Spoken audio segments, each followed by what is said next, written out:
ele investe pesadamente na educação e hoje é uma das potências mundiais. Investe pesadamente em educação, é uma das potências mundiais. O Brasil, quando se fala em desigualdade social, em desigualdade socioeconômica, o Brasil na sua história, desde a chegada de Dom João, nunca investiu seriamente em educação. Interesses existem para que isto nunca tenha acontecido. Sempre existiram interesses. Nós não temos um modelo educacional. Né? Modelos educacionais que se vê nos países europeus, que se vê nos países orientais. A ponto de, se compararmos, hoje nós temos uma indústria automobilística no Japão mais desenvolvida que nos Estados Unidos. E como se desenvolveu isso num país que foi dizimado numa guerra? Nós não passamos por uma guerra e não conseguimos construir culturalmente absolutamente, não diria absolutamente nada, mas muito pouco. Então passa por esta construção, né, de diversas culturas, né? E voltando um pouco ao que disse o Coronel Escúcio, né, e tu reforçaste, esta ideia de um aparato policialesco como forma de contenção da violência é uma falácia. Né? Nós, sem descer as causas e as raízes, só vamos conseguir diminuir os índices de violência nesse país no momento em que nós nos tornarmos uma sociedade com uma elevação cultural melhor e com um desenvolvimento econômico mais igualitário. Para mim, passa por esses dois fatores e um forte investimento em educação. Isso eu já disse em programas passados. Quanto, e aí quero também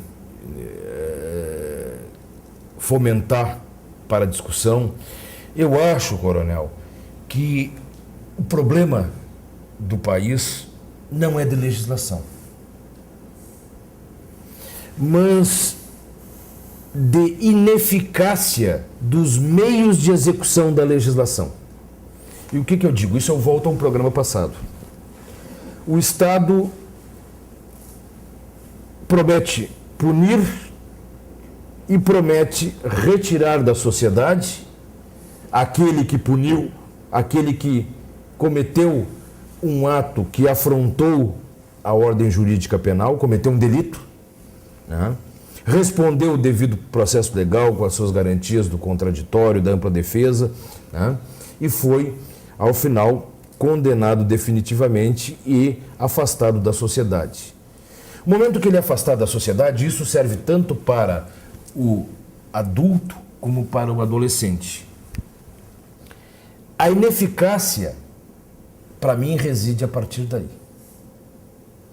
O Estado brasileiro, através da sua Constituição, e hoje nós estamos em 88, e que ela não difere, afora a polaca de 37, mas desde a de 1891, as constituições, quase todas elas, afora a polaca e afora as emendas constitucionais, a emenda constitucional de 67 e 69, que foram estados de exceção, né, em que a democracia ali cedeu a um estado autoritário, né, um estado, foram regimes de exceção. Mas o Estado, o que ele promete na Constituição e promete nas leis penais?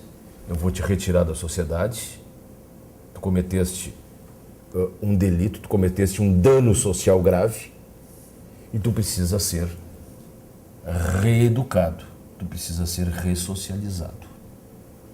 Tu não podes mais conviver neste momento e eu vou te tirar daqui e vou te levar para um estabelecimento onde tu vais, primeiro, né, a pena na sua dupla função, o caráter retributivo e o caráter de reeducação ou ressocialização. E aí é que eu tenho como ineficaz.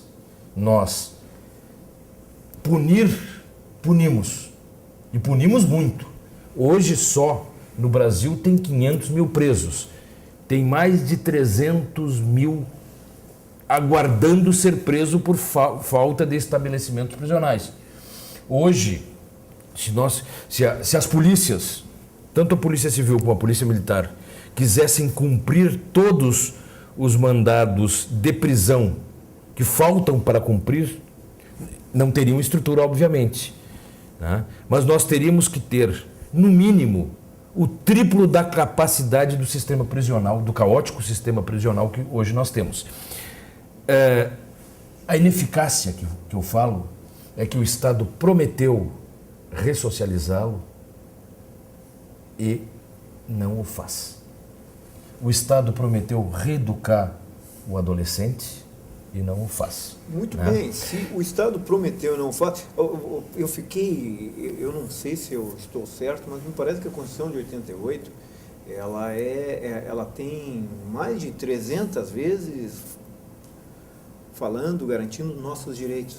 E deveres quase não aparecem. Alguns críticos dizem que nós devemos ter o quê? 3 palavras lá que citam a questão dos deveres. Não sei se isso é verdade, mas que de fato é uma Constituição. É que é um momento histórico, né? É um momento histórico de ruptura em que, e mesmo assim, David, mesmo assim, né, ainda a Constituição, ainda como um documento fundante do Estado, né, do que a sociedade, porque a Constituição, enquanto documento, ela é um documento fundante, né? Ali estão os princípios e as garantias que em determinado momento histórico aquela sociedade quis para ela, né? Então, quando nós temos a Constituição, naquele momento se vivia uma ruptura. A Constituição, ela é uma Constituição, fala muito em garantismo. É porque era naquele momento, e hoje ainda é necessário garantias. De resguardo, né? De resguardo a bens jurídicos fundamentais, né? Porque até então o Estado estava sobre o cidadão e estava acima do cidadão. E o Estado democrático de direito coloca o cidadão à frente do Estado. Tanto é que, se tu pegares o texto constitucional, tu vai ver que os direitos e garantias fundamentais, as cláusulas pétreas da Constituição, estão no pórtico da Constituição. E a Constituição do Estado vem depois. O cidadão está na frente do Estado. O penhor do Estado é o cidadão. Evidentemente. É interessante, Sérgio, o juiz acaba por fazer uma reflexão mais profunda nisso, e eu já estou aqui avisando o nosso telespectador que este programa ele terá 2 partes. 2 partes, são programas de 1 hora, mas nós já estamos vendo que a discussão ela é muito longa, ela não vai se esgotar, mas vocês terão nas 2 sextas-feiras, que estará no ar, e você pode olhar pela internet também, a parte 1 deste programa e a parte 2. Tamanho a quantidade de questões que nós tentaremos ou acabaremos por introduzir aqui. Teremos muito espaço para isso, mas você já sabe, este programa não será uma reprise na outra sexta-feira. Não, é a parte 2, nós deixaremos bem claro e colocaremos lá embaixo, no rodapé, para que você possa estar acompanhando com mais clareza. Sérgio, isto tudo que o juiz Luiz Johnson está dizendo, nós falamos sobre a questão do Estado brasileiro, ele cita por último essa questão da Constituição, das garantias tal, e também do que o Estado promete fazer com aquele que precisa ser segregado, etc. Como tu vês tudo isso na construção deste Estado? Bom, eu agradeço a retomada histórico-social do Estado brasileiro que vocês dois conseguiram fazer tanto rapidamente aqui no programa, muito interessante. Pois é um marco fundamental a Constituição de 88, mas me parece que ela significa assim, um anseio do que queremos alcançar, mas na prática a gente não consegue realizar. Parte do povo brasileiro, na sua cultura, almeja algo melhor, numa ainda recente história republicana desse país, mas parte da cultura brasileira ainda pensa e age quase que medievalmente. E quando eu digo medievalmente, no sentido de tratar as coisas de uma forma, inclusive, violenta, seja em relação àquele que vai ser privado de liberdade, olha o estado do sistema prisional brasileiro, seja no sentido de que, bom, pode matar o outro e tudo bem, fica por isso mesmo, ainda mais se ele for pobre.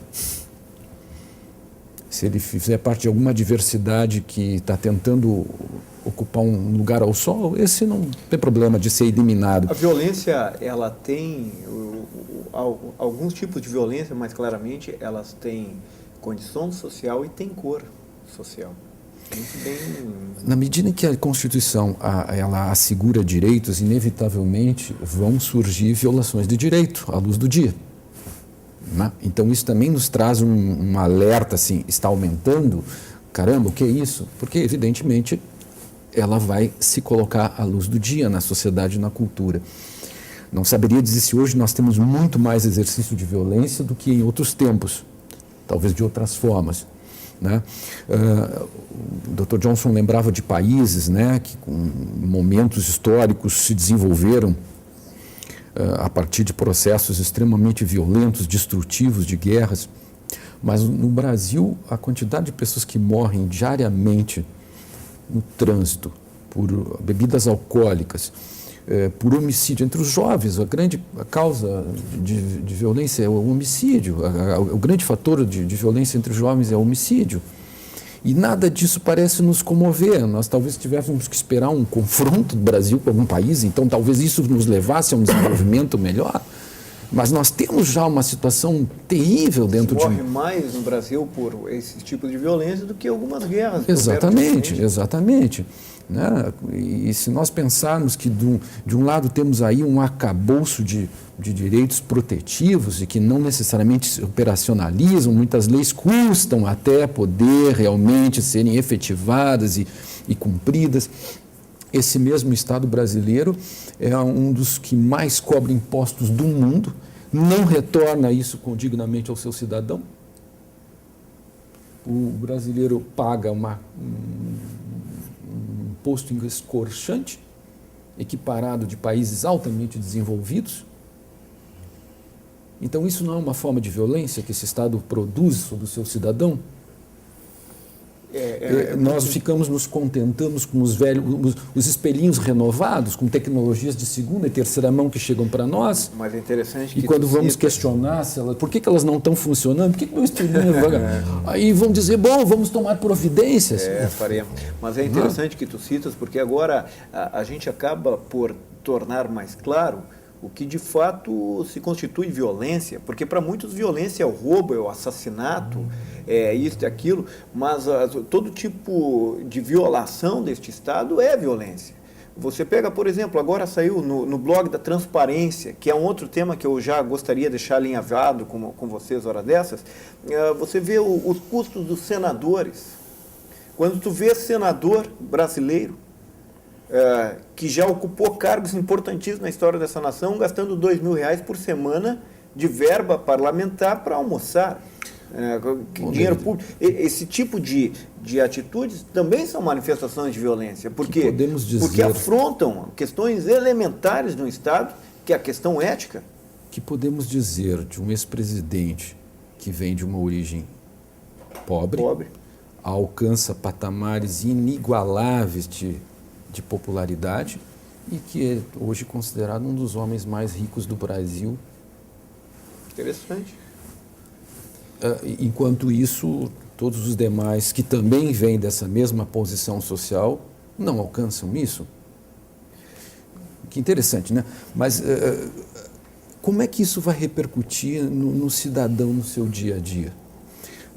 O coronel Escúcio lembrava do esfacelamento da família. Não sei se essa palavra esfacelamento, eu acho que em alguns casos ela é cabível, outras não.